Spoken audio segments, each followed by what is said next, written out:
Oke, selamat sore. Ini sudah malam ya. Oke, teman-teman. Hari ini bertepat di tempatnya sih di West Prime Hotel Jalan Hasanuddin. West Prime Hasanuddin. Hari ini kita akan berbincang dengan orang sukses. Ngebos hari ini kita akan bicara dengan orang sukses. Ciri-cirinya itu dia seorang laki-laki, otomatis laki-laki, keren. Terus suka dengan tanaman hias juga. Jadi tidak semua wanita juga suka dengan tanaman hias, laki-laki juga suka karena banyak manfaat dari tanaman hias tersebut. Terus dia juga sekolah di salah satu tamatan dari sekolah background Diploma Civil Radio Communication, seperti itu. Pasti teman-teman semua pada penasaran siapakah ngebos hari ini, orang sukses hari ini. Tunggu setelah berikut ini.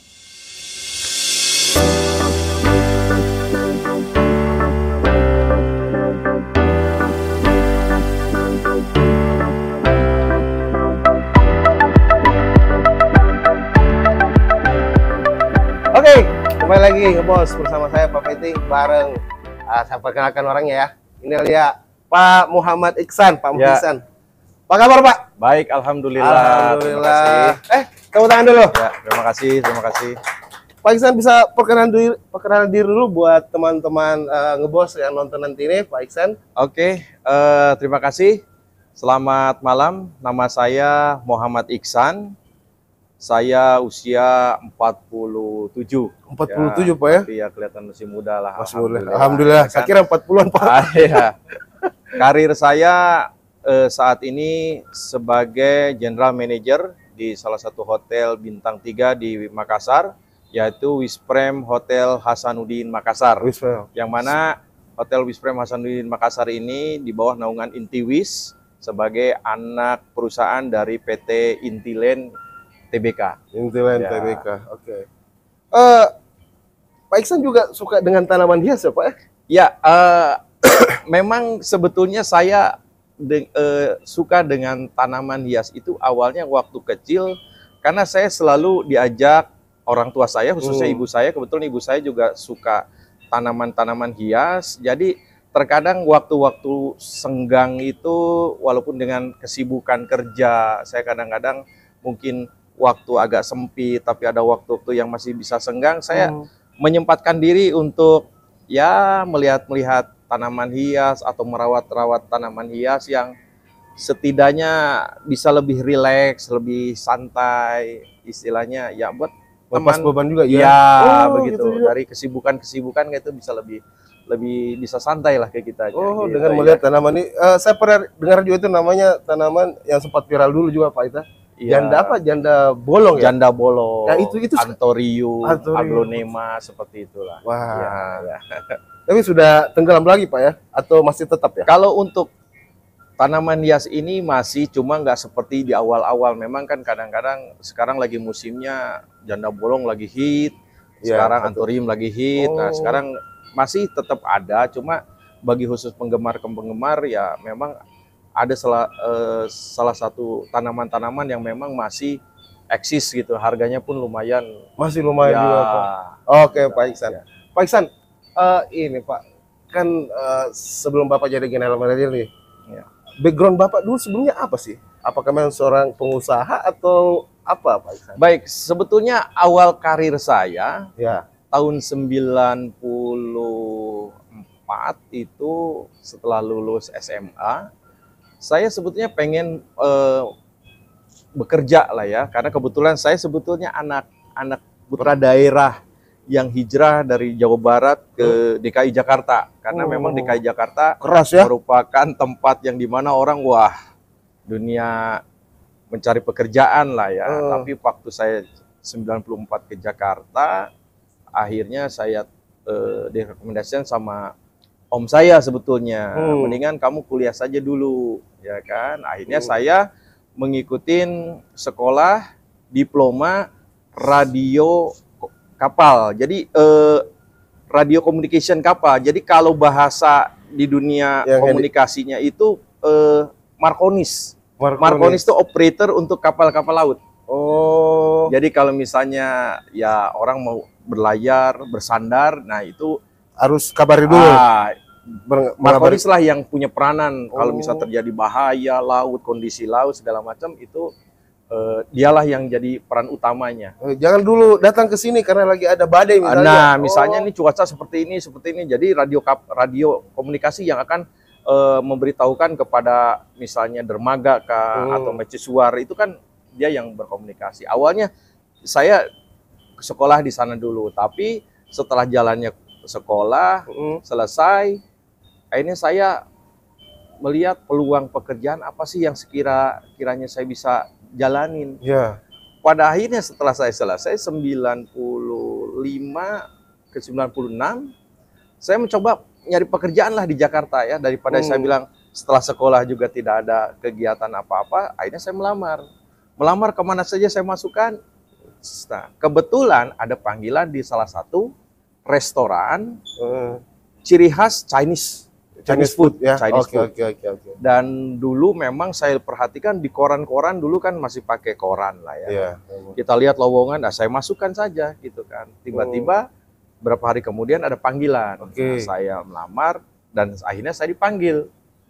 Setelah dipanggil saya keterima dan akhirnya saya menggelutin tuh. Jadi awal karir saya itu dari Chinese food itu. Dari seorang koki. Waiter. Oh, waiter. Pelayan restoran. Ya, pelayan restoran. Itu awal karir saya di pelayan restoran. Tahun 90? Tahun 95. 95 saya ngikutin karir di restoran dulu. Kemudian namanya restoran kan di Jakarta itu sangat berkembang. Dan kebetulan restoran itu juga bagus dan booming saat itu. Berjalannya waktu 97 banyak hotel-hotel yang membuka lowongan. Alhamdulillahnya karir saya di restoran itu pun lumayan. Ya, alhamdulillah melejit lah Pak ya. Dalam hitungan kurun waktu 1,5 tahun sudah saya bisa memegang posisi asisten manajer restoran.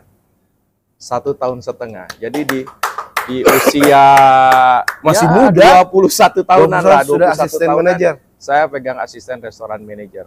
Nah, kebetulan kalau kita ngikutin karir saya di 97 ada salah satu hotel bintang 5 di Jakarta terkenal. Ya kan, membuka lowongan dan akhirnya saya apply ke sana dan alhamdulillahnya saya keterima di Hotel Bintang 5 memegang salah satu restoran. Kebetulan restoran yang saya pegang itu spesialitas makanan khusus Thailand ya. Bukan Cina lagi Pak ya? Ya, bukan Chinese food lagi. Jadi dulu lagi kekiniannya itu seperti steamboat atau sekarang tuh sabu-sabu lah ya, sabu-sabu atau sukiyaki. Nah, seperti itu. Oke guys, mau lanjut lagi cerita dari Pak Iksan, kita akan segera kembali berikut ini. See you.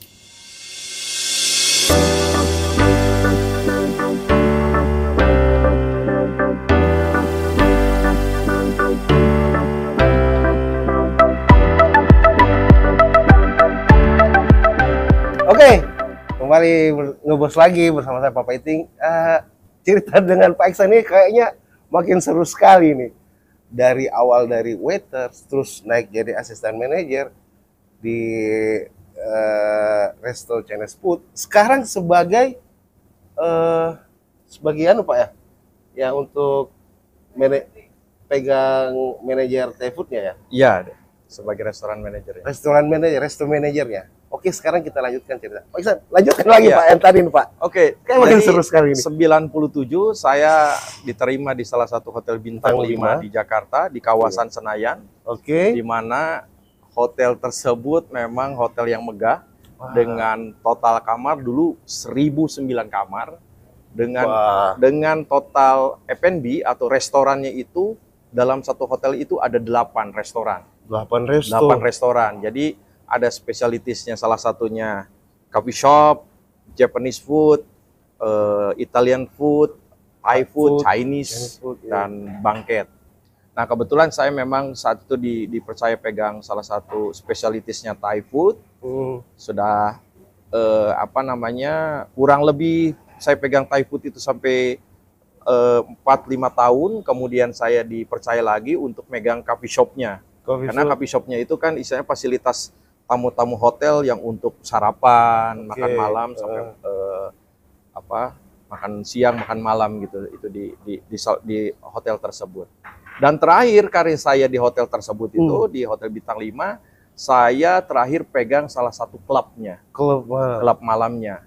Dan itu klub malam, klub yang sangat hit di Jakarta khususnya dan di hotel tersebut. Tahun berapa itu, Pak? Itu saya pegang klubnya di tahun 2008 sampai 2010.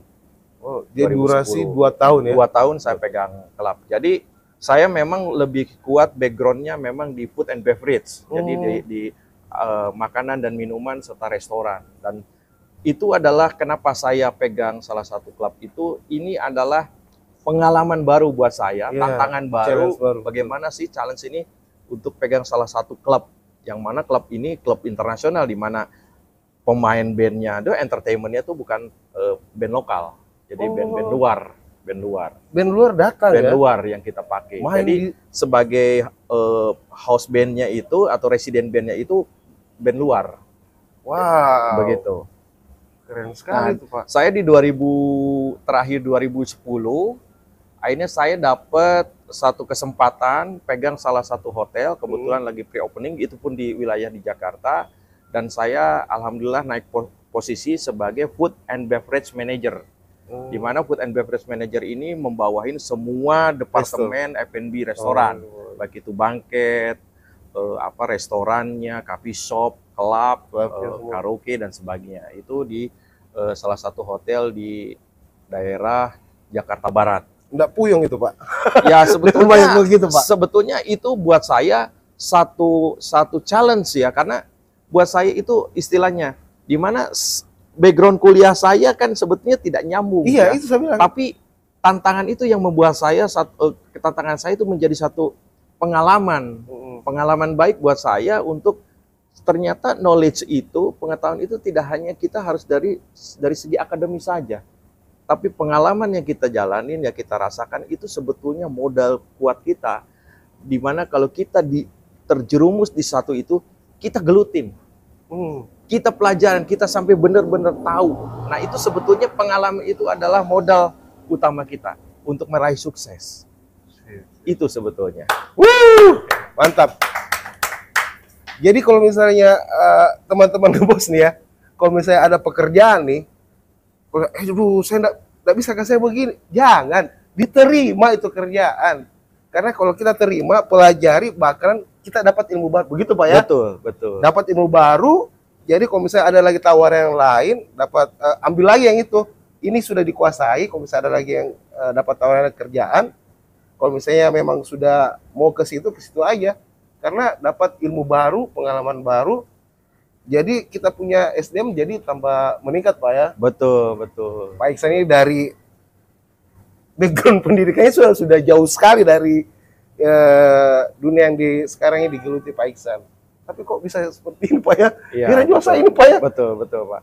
Jadi saya dari karir dunia hotel pun saya sebenarnya tidak monoton di salah satu hotel. Jadi saya juga kadang-kadang alhamdulillah kadang dipercaya salah satu owner misalnya dipegang salah satu brand restoran di Jakarta yang harus saya bawahin semua. Jadi waktu saya selesai di opening di salah satu hotel di Jakarta Barat, saya dapat kepercayaan untuk pegang beberapa restoran, brand restoran untuk titik-titiknya di beberapa mall-mall terbesar di Jakarta. Kayaknya Pak Iksan sudah diintes sama banyak hotel ya? Iya, jadi kebetulan waktu itu saya pegang salah satu brand restoran Thailand. Thailand lagi ya? Ya, Thailand yang terkenal di Jakarta, dan itu memang dia berada di mall-mall terbesar seperti Plaza Indonesia, Grand Indonesia, ya itu pokoknya mall-mall besar. Dan saya kembali lagi itu masuk berkarir di dunia hotel lagi di tahun 2012, kemudian berlanjut dan saya mendapatkan posisi sebagai general manager itu di tahun 2017. Saya memegang, alhamdulillah dipercaya oleh salah satu owner, saya pegang untuk Hotel Bintang 4 di NTB, Nusa Tenggara Barat, tempatnya di Lombok, Mataram. Oh, nah, kampung saya itu, Pak. Ya. Kebetulan saya pegang salah satu hotel bintang 4 di sana, Oke. di mana ya kamarnya juga lumayan Banyak juga Pak ya. banyak juga, dan kebetulan hotelnya juga baru. Nah, itu kawal karir saya memegang posisi general manager dalam salah satu hotel bintang 4 di NTB. Itu selama kurang lebih saya di sana 3 tahun karir 3 tahun. di NTB. Jadi waktu ke Makassar ini tahun berapa Pak? Saya setelah dari NTB 2019, Oke. saya dapat tawaran lagi balik ke Jakarta. Cuma kebetulan saya ditawarkan di daerah Banten. Oh Banten. Itu ada oke. resort, salah satu resort besar juga, kurang lebih 8 hektar. Wow. Jadi saya harus memanage, dan kebetulan tantangan saya ambil Lagi? hotel di sana itu karena hotel merangkap dengan wahana waterboom. Area bermain ya. Aida bermain, jadi waterboom lah, main kano, jadi banana boat segala macam. Jadi itu satu tantangan baru lagi, knowledge saya baru lagi. Wah, ini saya bilang Iya sih, satu challenge saya yang perlu saya gali lagi kan di Iya. sana. Jadi saya tahun 2019 ke Banten untuk mengelola salah satu resort sekalian waterboom wahana bermainnya ya. bermainnya itu. Oh, itu ya. waterboom. Oh itu keamanannya, safety-nya itu yang paling susah sih. Betul sekali. Oke, teman-teman, kita akan lanjut lagi ngobrol. Akhirnya saya dapat juga ini masukan dari Pak Iksan dari ceritanya tadi. Saya harus lebih semangat lagi sih dalam menggapai, kita harus mau sukses harus lebih semangat, ambil challenge yang ada juga seperti itu. Kita akan kembali lagi di Ngebos setelah yang satu ini.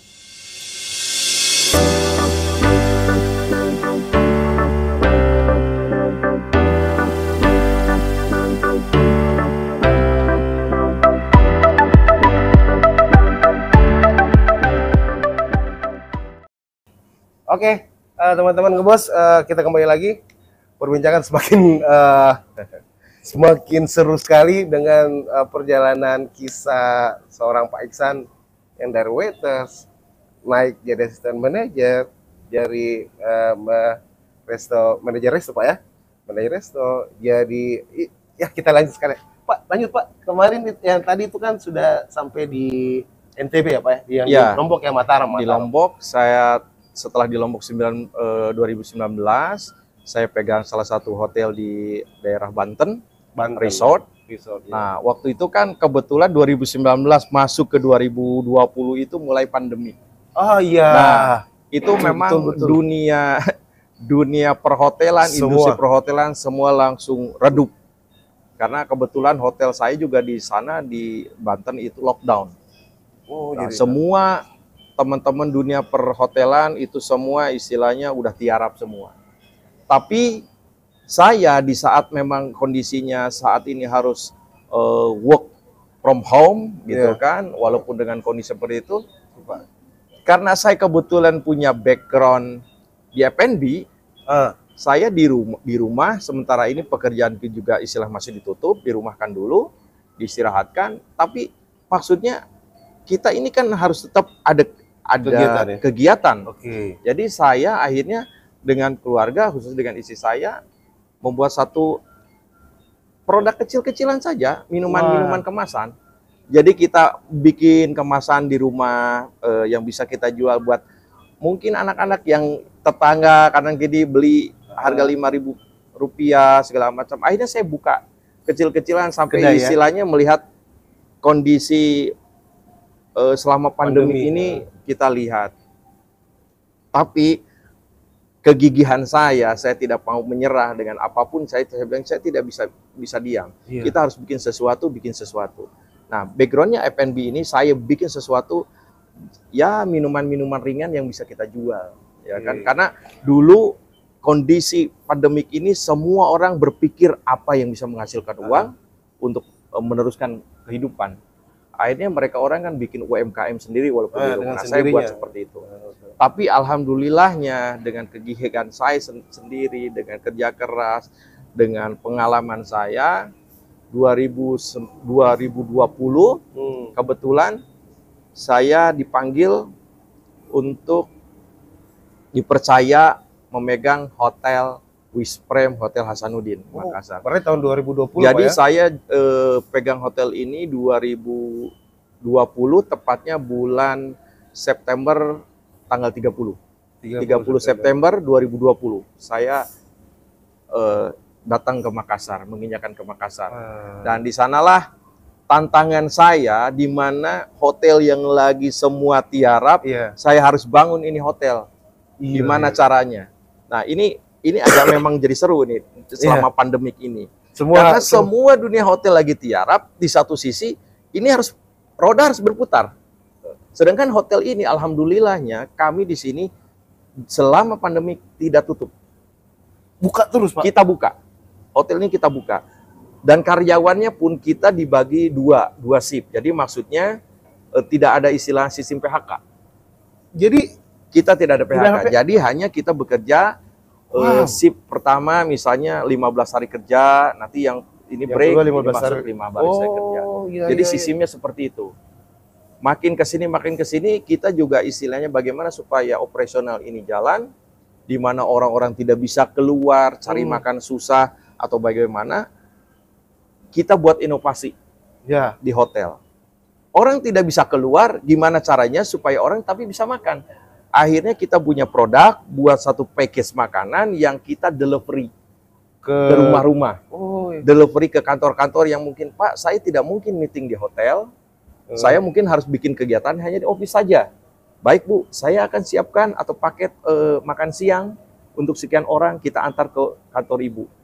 Gratis biaya antar. Ya, nah, itu kita lakukan. Dan alhamdulillah di masa pandemik itu kita berjalan, Pak. Itu jalan. Dan respon dari customer yang mungkin tidak bisa keluar itu bagus dan berhasil.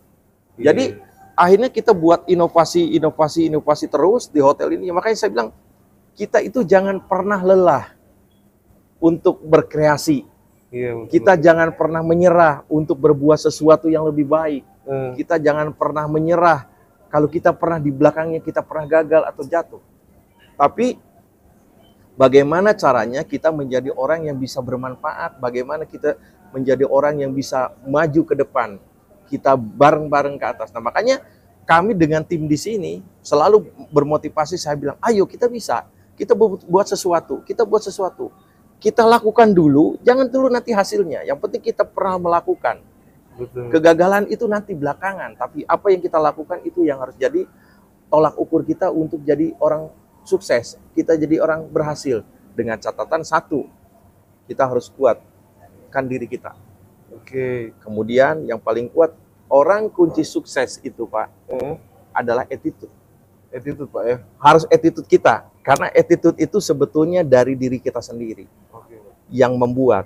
Kalau kita sudah punya attitude kuat, kita sudah punya pengalaman, ilmu kuat, kita sudah istilahnya punya link atau networknya bagus, kesuksesan itu kebuka. Itu akan kebuka. Dengan sendirinya Pak? Dengan sendirinya. Karena kalau kita sudah kuat. Karena attitude itu sebenarnya kunci kesuksesan. Karena attitude baik. Karena orang berattitude itu satu. Orangnya ikhlas, bekerja keras. Tidak pantang menyerah. Wow. Seperti bagus itu. Sekali Pak. Iya. Teman-teman mungkin lupa ya. Bisa ulang lagi Pak yang tiga tadi Pak? Jadi sebetulnya kiat-kiat orang sukses itu satu. Yang pertama itu adalah attitude. Attitude teman-teman ya. Ingat. Attitude itu kunci kesuksesan. Kedua, kita punya knowledge yang kuat. Knowledge itu. Dan pengalaman kita ya. Karena pengalaman itu ilmu yang kita kemanapun tidak akan pernah lupa. Pengalaman itu. Sampai kapanpun pengalaman itu menjadi satu sejarah di belakang kita untuk ke depan. Itu yang jadi pokok kita itu. Karena kalau kita mudah give up, aduh saya nggak bisa, aduh begini-gini saja, atau keinginan kita pengen lebih, kita tidak berbuat sesuatu, sama ya, nothing, nothing juga sih, betul. Itu karena kita itu kehidupan itu pasti ada pasang surut. Makanya saya bilang, waktu di saat pandemik orang semua banyak yang stres, pekerjaan susah, cari uang susah. Betul. Tapi kalau kita tidak berpikir, kita membuat sesuatu, ya terus apa yang mau dapat? Nggak ada. Tidak ada. Tapi kalau kita berbuat sesuatu, paling tidak berbuat sesuatu, hasilnya bagaimana, itu kita pelajari. Oh bagus, oh ini harus diperbaikin, oh kita rubah lagi, oh kita perbaiki, kita rubah lagi. Nah itulah timbulnya kesuksesan. Oh ternyata masa lalu kita ini buat pegangan kita ke depan. Kita dulu pernah begini, kita harus lebih baik lagi, kita harus lebih baik lagi. Wow, Begitulah kira-kira. Oke, Pak Iksan, sekarang kalau di Wisprem sekarang ini apa ya strategi bisnisnya bagaimana sih? Atau ada promo-promo terbaru nih? Betul. Untuk teman-teman ngebos juga nanti. Ya, makanya kita itu, saya selalu jadi manusia itu memang harus punya kreativitas. Iya, betul. Kreativitas itu menimbulkan inovasi-inovasi baru Dengan sendirinya, Pak. Dengan sendirinya. Iya. Makanya itu kadang-kadang manusia di saat tertekan, tapi dia menyerah, dia akan hancur. Tapi di saat dia tertekan, dia melawan untuk berbuat sesuatu, dia akan keluar ide-ide brilian.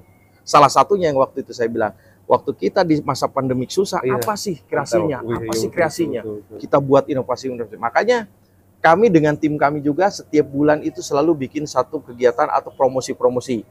Ya, promosi-promosi. Kira-kira sekarang marketnya atau pasarnya lagi mau apa nih?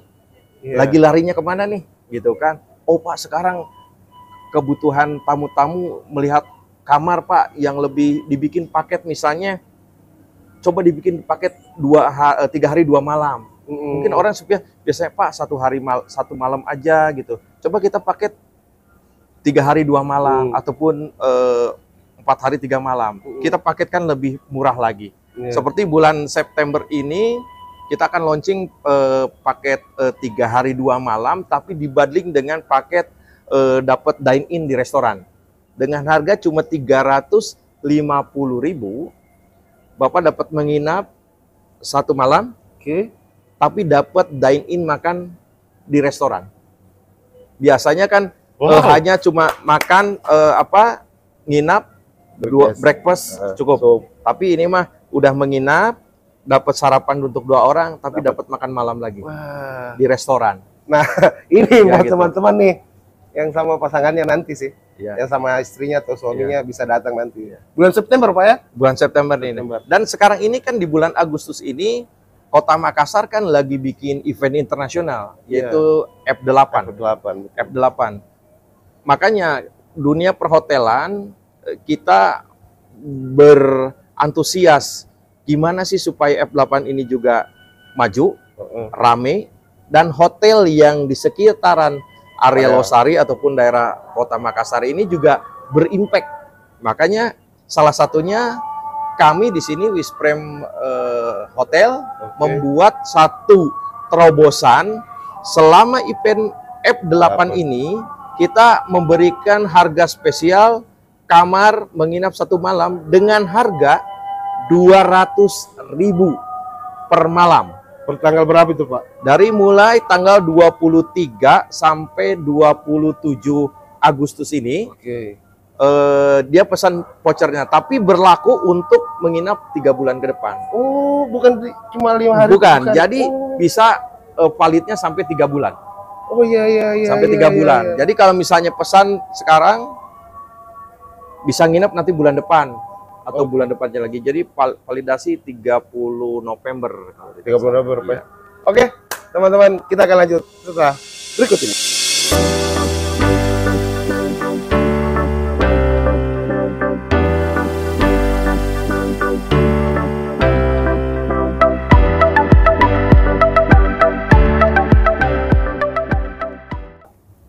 Oke, teman-teman Kebos, makin seru aja perbincangan dengan Pak Iksan ini. Aduh, saya juga semakin motivasi dengan hidup saya juga ini. Jangan pernah menyerah dan selalu kuat. Seperti itu. Pak Iksan, ini kan Pak Iksan sangat super sibuk sekali ya, kalau saya lihat. Apalagi dengan adanya nanti ini event F8 ini. Nah, Pak Iksan, bagaimana dengan keluarga nih? Cara mengatur waktu dengan keluarga gimana nih Pak Iksan? Ya, sebetulnya kalau keluarga, awal-awalnya sih ya, pastinya adalah istilahnya keluhan atau komplain, aduh kamu tuh sibuk dengan ini. Tapi dengan berjalannya waktu, karena saya selalu memberikan penjelasan inilah dunia hotel, inilah dunia pekerjaan yang saya gelutin. Karena hotel itu tidak pernah mengenal istilahnya, kalau buat kami, saya itu tidak ada pernah libur. Sabtu Minggu di saat ada event ya saya harus full in charge, saya bertanggung jawab. Betul. Dimana Sabtu dan Minggu itu kan biasanya untuk keluarga. Harusnya ya. Harusnya dengan Iya, keluarga. Tapi kita tetap harus memastikan ada waktu walaupun di kesibukan. Misalnya memang kalau di hari-hari tertentu event Sabtu Minggu tidak ada kegiatan ataupun aktivitas di hotel ataupun di luar hotel, ya saya akan tetap meluangkan waktu untuk keluarga, ya pergi jalan-jalan ke mall ataupun ya sekedar jalanin hobi atau segala macam. Akhirnya keluarga pun, anak-anak pun jadi paham, oh bapak saya bekerja dunia begini, karena saya selalu edukasi mereka. Ini loh tempat pekerjaannya, ini loh seperti ini pekerjaannya. Jadi supaya mereka pun ngelihat, oh iya, ternyata betul dunia, ya dunia hotel seperti ini. Oh jam kerja seperti ini. Tapi memang keluarga utama. Cuma kalau kita bisa edukasikan bahwa ini seperti ini, akhirnya mereka pun lama-lama mengerti. Mengerti, akhirnya memahami, oh ya sudah, waktunya ini. Jadi mereka pun besok ada waktu gini-gini, ya sudah kita jalan. Nggak usah kita pergi segala macam. Jadi lambat laun akhirnya ya anak-anak pun memahami kesibukannya, di mana lagi free-nya, bagaimana kita bisa ya bercengkrama dengan anak istri segala macam, ya akhirnya sudah mereka pun sudah memahami. Oh, udah seperti itu. Iya, betul. Betul. Iyalah. Itu kadang juga biasa istri, kok kamu kerja terus, kerja terus. Ya. Saya kapan waktu kamu? Nah, itu kayak memang, begitu iya, Pak Iksan ya. betul. Oh gitu cara berikutnya. Oke.